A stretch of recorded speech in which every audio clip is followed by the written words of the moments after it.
And better safe than sorry when it comes to real estate investing. If you're just speculating and counting on the greater fool theory, that just someone will come along and overpay for a property because you overpaid it, understand at some point in time that is a recipe for disaster. That's a recipe for losing money. What is up, YouTube? Today's video, we're going to be talking about max allowable offer. And so what MAO is really all about is understanding how to put together an offer. Essentially, what's the most I can afford to pay for a property? This is something a lot of new investors struggle with, and it's actually quite simple, but I don't know, I guess they struggle with it. So let's just get into it. Essentially, max allowable offer, where we want to start off with is our fair market value, our FMV, or our ARV. So the real difference here is fair market value is going to be as is, where is, where after repair value is once we've done the renovations, once we've fixed up the property to its highest best use. So the first thing you're going to do is you're going to start with the end in mind here, and you're going to know what your fair market value or ARV of the property is. Let's say in this scenario, it's $500,000. So boom, $500,000. Right off the bat, I know that's the maximum value of this property. The way you're going to come to your fair market value or ARV is through pulling comps. Now, we've done a whole series of videos on how to pull comparable sales, so I'm not going to spend the time here. But once we understand the fair market value or ARV of the property, now we need to factor in all the different costs associated with it.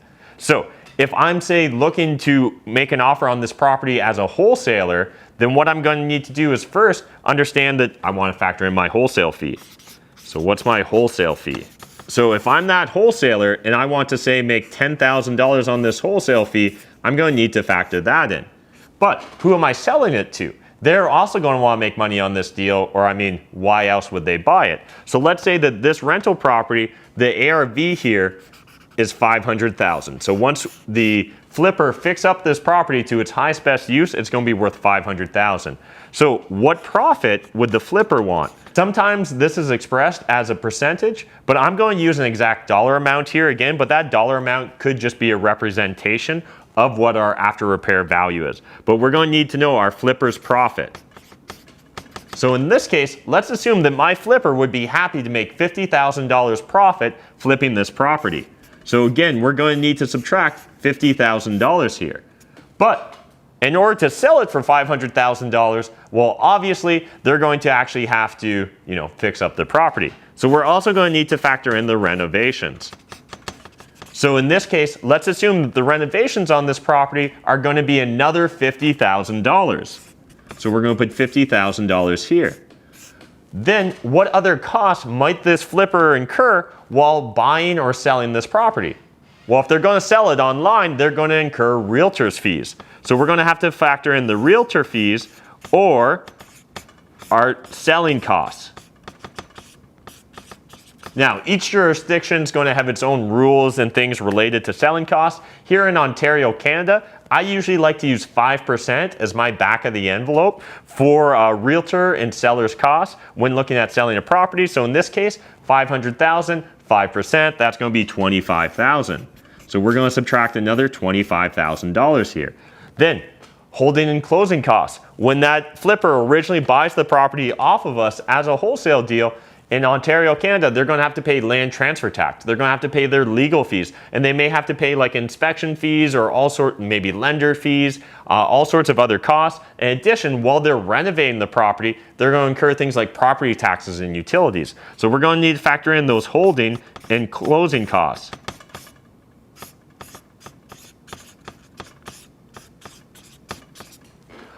Let's say for the sake of argument in this scenario, those fees are going to be $10,000. Now that we factored in what the after repair value of the property is, what we want to make as profit as a wholesaler, what the flipper's profit is, what the renovations are going to cost, what the realtor or seller's costs are going to be, as well as what the holding and closing costs are, now we can dial into what our max allowable offer is. Hey YouTube, are you guys looking to buy a rental property? If the answer is yes, then you need to pay close attention to the following information. Nitty Gritty Real Estate is a company that's here to help you buy a rental property in your market in as little as 30 days. Investors typically learn real estate by watching YouTube videos, joining Facebook groups, all kinds of different things, reading books. However, I see tons of people spend a lot of time and money and yet never end up taking action because they still don't know how to actually get started. Does this sound familiar? The best way to learn something is by actually doing it. And so Nitty Gritty's experienced team will actually walk you through the entire process of how to buy a property, rehab it, get it up and operational, and they'll even provide you with contacts if you need to set up the real estate business. So if you need lawyers, accountants, things like that. But go to nittygrittyrealestate.com for additional information, and you can click the link in the video description down below to hop over. But again, they're really just here to help facilitate and get you launched into your real estate investing career, and they'll give you a free consultation with no obligation whatsoever. So again, link to everything that we talked about is in the video description down below. Jump over and talk to Nitty Gritty Real Estate, and why not get started today? Now that we factored in what the after repair value of the property is, what we want to make as profit as a wholesaler, what the flipper's profit is, what the renovations are going to cost, what the realtor or seller's costs are going to be, as well as what the holding and closing costs are, now we can dial into what our max allowable offer is. All right, so as you can see, once we factor in our ARV of $500,000, our wholesale fee of $10,000, flipper profit of $50,000, our renovations of $50,000, our realtor selling cost of $25,000, and our holding closing cost of $10,000, we're left with a max allowable offer of $355,000. Now, the reason this number is important is it's going to give me a lot of confidence as the wholesaler to know at what price I need to negotiate in order to be able to sell this to a flipper. Now, does that mean I'm going to start off offering $355,000? Probably not. There may be some back and forth negotiation, but I know that there's no way I can afford to go above that $355,000 purchase price, or else I risk either not being able to sell the deal or having to compromise on my wholesale fee. Now, in this case, if you were to actually buy it for $340,000 instead of $355,000, you'd be able to potentially charge $25,000 for your wholesale fee rather than $10,000. But it's really critical. It doesn't matter what investment strategy you're implementing, whether you're looking to be a wholesaler, a flipper, a BRRRR investor, or a turnkey rental owner, you need to know what your max allowable offer is. And in order to understand what your max allowable offer is, it's all going to start with the fair market value or the after repair value, and then factor in all the additional costs.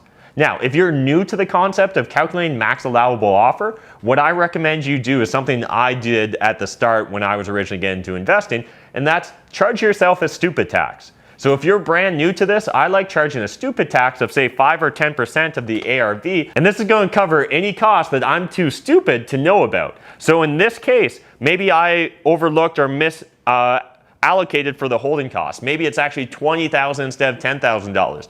Well, rather than like worrying about whether you got every cost exactly dialed into the penny, we can just add a margin for error. And the newer you are, the less experience you have, in my opinion, the higher the margin of error you should be focused on as an investor. So in this case, if I was brand new to this idea of doing this, maybe I charge myself a 10% stupid tax. Well, in that case, that's another $50,000. So instead of paying $355,000, I'm actually going to focus on trying to get this property for $305,000. Will I be able to actually buy this property for $305,000? I don't know. But the key is the numbers tell me I need to get it at $305,000 if I want to be safe. And better safe than sorry when it comes to real estate investing. If you're just speculating and counting on the greater fool theory, that just someone will come along and overpay for a property because you overpaid it, understand at some point in time that is a recipe for disaster. That's a recipe for losing money. So it's critical as an investor that you understand what the max allowable offer is. Hope you guys enjoyed this video. Jump in the comment section and let me know if there's anything you don't understand about MAO, because it's really critical, guys, to your long-term success as an investor.